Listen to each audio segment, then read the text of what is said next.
Hello and welcome to the Vlogging Pod.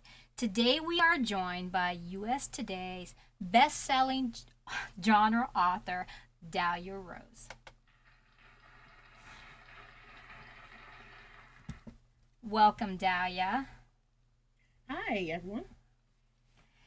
I want to start this way back. I did a little bit of research on you. So Okay. I want to travel back a little bit in time to your days in Barbados. Oh, okay. Okay.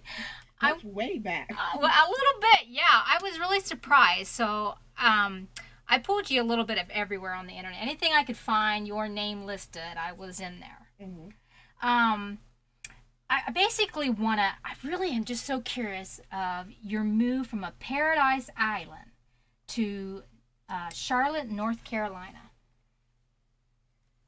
Well, I got here through a few little bumps, and this was the final destination. I used to live in New York for a little while, Okay. and I bounced from Barbados to New York, and then did a little traveling, and then ended up in Charlotte, where my husband was stationed. He's in the army, so he was like, you should probably just move out here, you and the kids, and let's start a life over here. And I was like, okay, because I'm so accustomed to just picking up and going. So that was 15 years ago. So I've been stable since then. Wonderful. Now, were you writing when you were in New York, or did that come later when you were more where you are at now? I've always been writing. I was writing from 12 years old in Barbados. So Wow. yeah, and it's so funny because I'm 12, 13 years old. You know, taking my aunt's romance novels and reading them voraciously, and I always just loved books, and I always used to just write down my little love stories. And when I moved here, my husband was still deployed, and he's like, "Hey, you should write some of the stuff that you send me. You should really just, become a writer and really try to get your dream going." Uh huh. So I sat down and I budgeted everything, and then I started writing, and it just went from there. 15 years later, I'm still doing it. Well, that's awesome. That is awesome. Okay, so keeping it in mind with this youthful setup I just started us with. Okay. Okay. Okay. Um, Tell us, did you ever think you'd be publishing with Hallmark? No, I did not.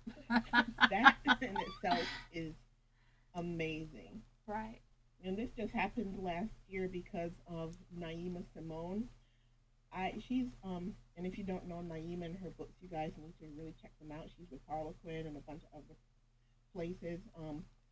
So she just told me about this open call for Hallmark, and she's like, it's unsolicited, so you can send it without an agent. And at that point, I didn't have an agent, and I was like, they're not going to take me. And then I sent in a proposal, and then I got the call that they wanted to see the first 30 pages.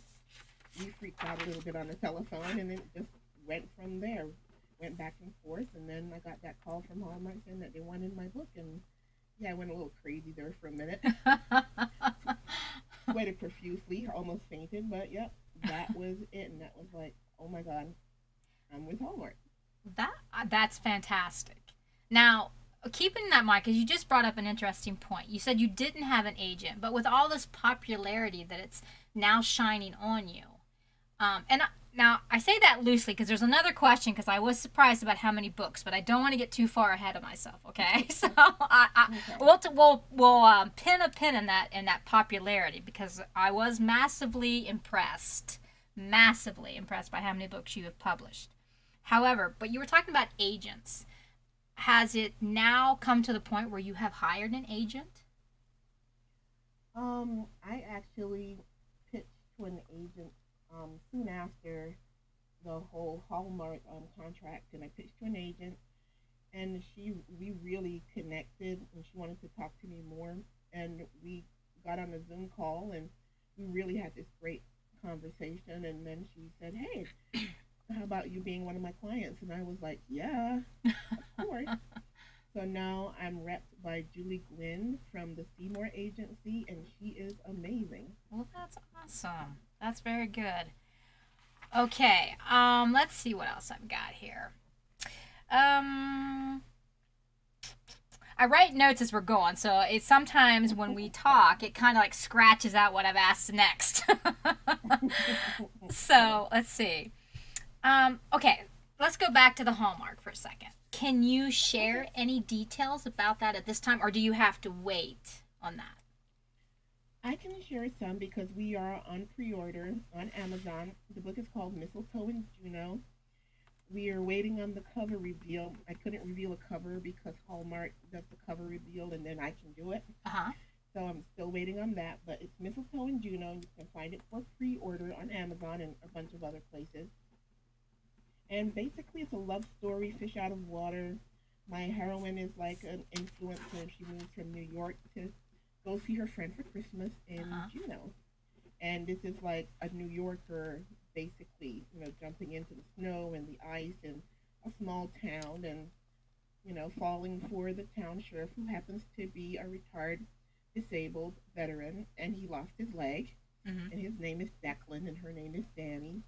And then the characters really just came alive for me. It's just like a one big family, one big world, and I'm like, okay, now there's other books I can write in this world because they keep spinning around in my head.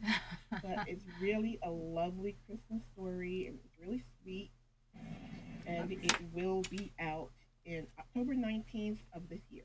October 19th. All right, I'm writing that down because I do not want to miss that. Um, your fish out of the water. I mean, did that just come to you, or was there something in mind that just spoke to you about that's the way to go about with the story?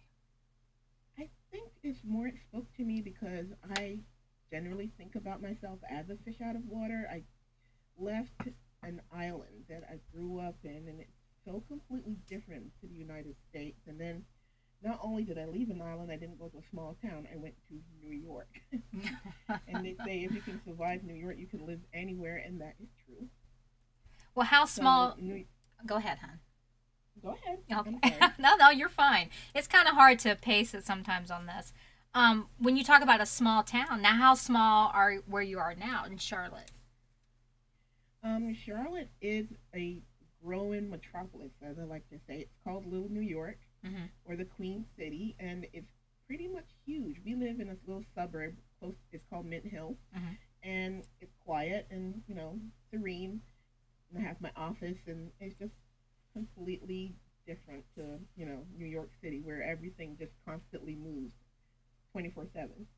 Now, when we're talking about being a fish out of water, and you're saying because of where you were home from Barbados to New Hmm. York and now to Charlotte, do you find yourself having to revisit home to ground yourself again in that kind of storyline? I I go home because I love it, and we're Mm-hmm. actually leaving on Sunday to go Awesome. back to Barbados for 3 weeks, and that's going to be my first vacation in about 2 years. Wow. So Well, I promised everyone I wouldn't work, but I mean, going back home is just taking me back to my roots. I did my first book signing there in 2019, and it just was like a going home thing, going from this, fresh faced little girl to a woman. And I'm like, hey, I made it. And everyone came out and they supported me, and they put me on the news like Barbados version of Good Morning America, which is our island is pretty small. It only has like 200,000 people on it, and you can drive around it in a day. wow. So it was really lovely going home, and my family cooks, and I don't have to cook anything, which is great.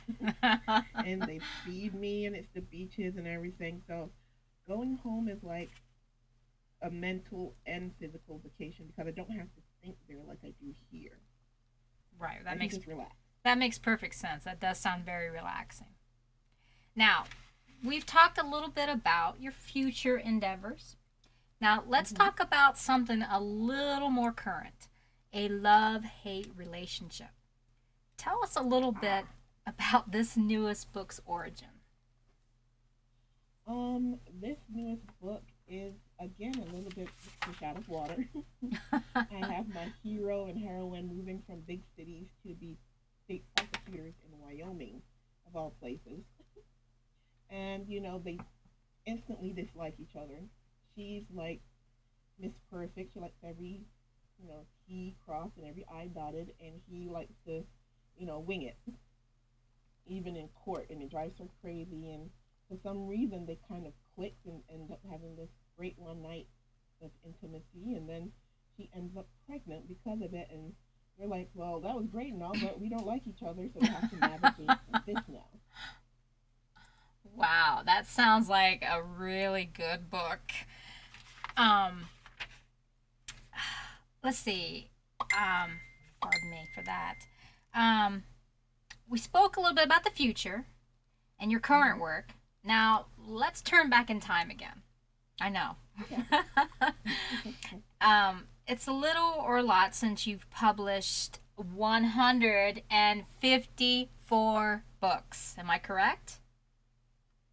That should be about right. Okay. People actually count these because I forgot. Actually, I'm just that good, and so is Google. Okay. Oh, thank you. Yeah. Now I know for certain. But yeah, I think it's around that. Okay. Well, I did start to count, and then I was like, "Hey Google, how many books has Dahlia Rose written?" And so it was like 154, and I was like, "Are you kidding me?" And then I had to get out and count. Oh wow! I know. I'm I gonna didn't. go ask Google that now myself. You'd be surprised. I was. I really was. I was like, "Wow, that's a lot of books." Now, with that Wow. number, let's travel. Hmm. Okay. And this might be a little way for you, but you let me know. Let's say Okay. Love's Eternal Bite. Can you Hmm. can you reconnect our listeners to Love's Eternal Bites Foundation? Yes, that was centered around the Caribbean and vampires. And basically, I love anything paranormal. Vampires are my thing. I write contemporary and all kinds of genres, but I'm a sci-fi junkie and I'm a paranormal junkie. I'm also a Scorpio, so I get in those dark little moods where I want to watch crazy things. Uh huh. And I thought, well, I've never really seen a vampire, movie set or book set in the Caribbean, and that's really what I did. I took my heroine, and because of the Caribbean's background, Creole background in Louisiana and places like Charleston, Mhm. I really started her out in Louisiana and then took her back to the islands and home.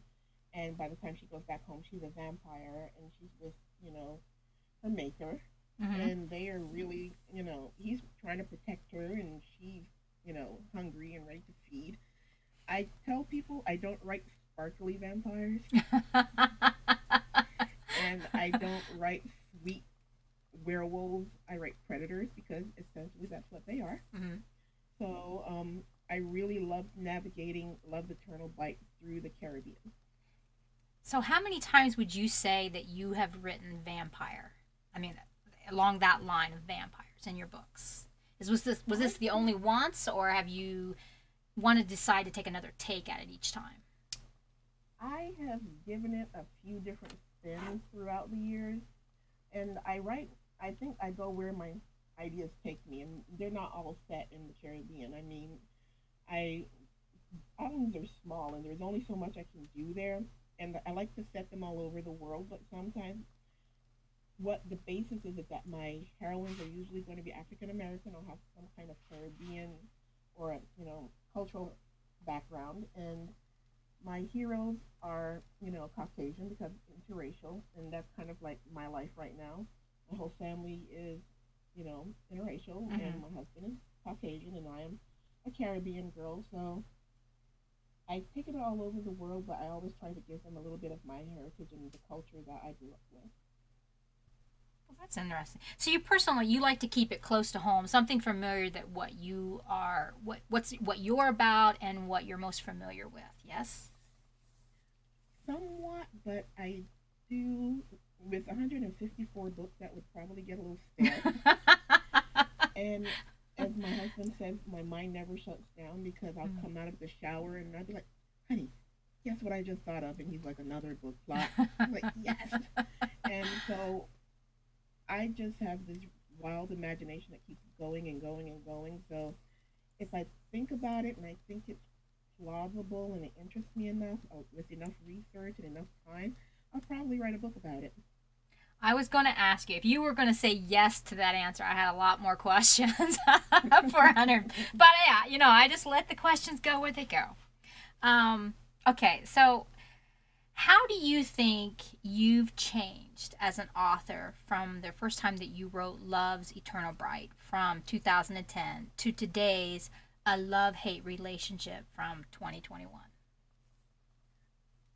Let's see. Well, the first book I ever wrote was Paradise Found, Mm-hmm. and that was more of a serial killer thing set in Charlotte. That was the first book I ever wrote, and again, it was military, kind of thriller esque. And from there, and right after that was Love's Eternal Bite. And I think And how? with me, I've evolved as being a little bit more edgy. Mm-hmm. I was very, young and jaded at that point and so enamored with everything about the publishing world and writing and actually being to live my dream and have this as a career. And now I'm a little bit more edgy and I like to, push boundaries Mm-hmm. and change around the roles, like maybe make my heroine be the hero for once and, my hero be the guy who needs her help. I just like to try to push more boundaries now instead of going to the traditional aspects of each genre that I work with. So you mentioned Paradise Found. What year was that published in? Originally 2005, but 2005. it went through a few different publishers. It, at that point, there was no Kindle, there was no great Amazon, and it was basically Sony e-readers and stuff like that. So in Yahoo groups, Mm-hmm. and makes me sound very very old. I've seen your pictures. You're not old. That's okay. Trust me, you are not old. Um, from 2005 to 2010. Now, was that the first and then the second in 2010? No, there was a bunch of novellas and everything between there. I don't think I've ever went a year without writing. Okay. There's just a bunch in between there that probably has just been lost with the ages. Mm-hmm. It's been so long. But I've never really stopped writing. I think there was Soulmate's Curse in there, and then When Love Commands, and Caribbean Blue, and a few others, the Colette trilogy. Yeah, there was a bunch in there. You're going to make me have to go way, way back in that machine. Well, I'm just curious because when you talk about the novellas now, are those still out where people can actually reach them? Yeah, they're out, and probably they're all on Amazon. Okay, awesome. Definitely. All right, so I have a search point. I like to keep my books at my fingertips. I'm just saying. I do too. Okay. Let's see. What would you say out of all your books, and I know that's reaching since we're looking at 154, but what would you say was your most memorable for you as a writer to write?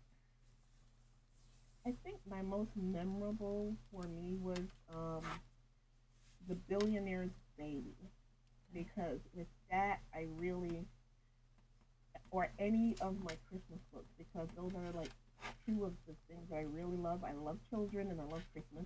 Mm-hmm. Any holiday that starts after Labor Day, I'm there. Now, So go ahead. go ahead. No, go ahead.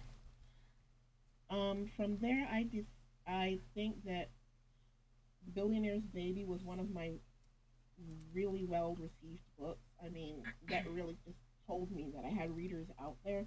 I knew I had readers, but then with how the sales went with that and how people responded, it kind of validated me as a writer, because I was feeling like kind of like, I'm just waffling or treading water.